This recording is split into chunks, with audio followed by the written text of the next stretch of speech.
Global માર્કેટ્સનું setup સમજીએ સહયોગી નીરજ ખંસારા પાસેથી. Neeraj, good morning. આજે તો એક પોઝિટિવ ક્યુઝ છે અને એક ઘટાડો અટકતો આપણે જોઈ રહ્યા છીએ યુએસ માર્કેટમાં, પરંતુ ડિટેલ્સ શું આવતી દેખાડી રહી છે, સંકેતો કેવા છે? જી સાચી વાત છે, કારણ કે આપણે શુક્રવાર, સોમવાર અને મંગળવાર 3 દિવસ એવા જોયા કે જ્યારે અમેરિકાના બજારમાં એક બહુ મોટો ઘટાડો આપણને ખાસ કરીને આવતો દેખાયો. અને જુઓ, આજના દિવસે થોડીક નીચલા સ્તરેથી રિકવરી આપણને ગઈકાલના ટ્રેડની અંદર જોવા મળી. ડાઓ થોડો ઘણો નીચેથી 250 પોઈન્ટ જેટલો સુધર્યો છે. S&P 500 1% અને નાસ્ડેકમાં 1%નો ઉછાળો આપણને ગઈકાલે જોવા મળ્યો છે. એટલે જે આટલા દિવસથી આપણે એક સતત ઘટાડા તરફી કારોબાર જોઈ રહ્યા હતા, ત્યાંથી થોડી ઘણી રાહત આપણને થતી જોવા મળી છે. પરંતુ ખાસ કરીને અહીંયાથી હવે જે નિવેદનો આવી રહ્યા છે JP મોર્ગન અને ગોલ્ડમેન સેક્સ દ્વારા, એ ઘણા ઇન્ટરેસ્ટિંગ છે. કારણ કે હજી એમનું કહેવું છે, JP મોર્ગનનું કહેવું છે કે કેરી ટ્રેડનું જે અનવાઇન્ડિંગ છે એ હજી સુધી પૂર્ણ નથી થયું. કારણ કે તમે વિચારો, જાપાનની અંદર એક તરફ તમને વગર વ્યાજની લોન એક મળતી હોય અને એની સામે જ્યારે તમારે બીજા US જેવા સ્ટેટની અંદર 5.5% રિટર્ન મળતા હોય, ત્યારે કેટલા બધા અનવાઇન્ડિંગના ટ્રેડ, કેરીના ટ્રેડ થયા હશે, એ હજી સુધી અહીંયાથી ટક્યા નથી, એવું અત્યારે JP મોર્ગનનું કહેવું છે.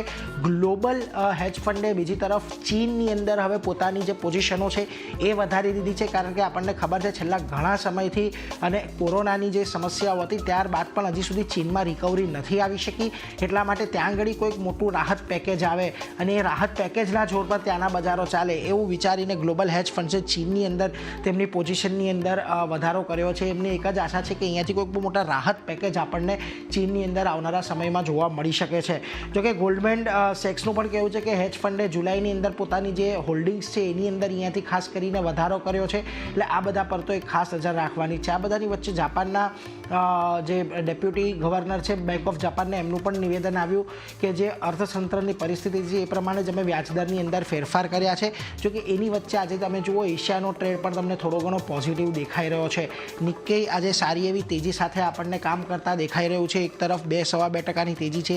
શાંઘાઈ અને હેંગસેંગની અંદર પણ અત્યારે તેજી સાથેનો કારોબાર છે. બીજી તરફ કોરિયા, તાઇવાન અને સ્ટ્રેટ ટાઇમ્સ એટલે કે સિંગાપોરના બજારોમાં પણ આજે આપણને થોડી ઘણી તેજી સાથેનો જ કારોબાર જોવા મળી રહ્યો છે. પરંતુ આ બધાની વચ્ચે આજે ગિફ્ટ નિફ્ટી પણ આપણને થોડા ઘણા પોઝિટિવ સંકેતો આપી રહ્યું છે. કારણ કે ગઈકાલે આપણે એક સવારમાં તેજી જોઈ હતી, ઉપરના સ્તરેથી બંધ થયા હતા. 24,090 પર ફ્યુચર્સ બંધ થયા હતા. અત્યારે ગિફ્ટ નિફ્ટી 24,304ના સંકેત આપી રહ્યું છે. એટલે લગભગ 200 પોઈન્ટના ઉછાળાની સંકેત ગિફ્ટ નિફ્ટી તરફથી મળી રહ્યા છે. પરંતુ અહીંયા હવે મૂળ વાત એ જ છે કે આજના દિવસમાં આપણને એક ઉછાળો તો જોવા મળશે, પરંતુ એ દિવસભરમાં સસ્ટેન થાય છે કે નહીં, એ ઘણું મહત્વનું રહેવાનું છે ચાંદની.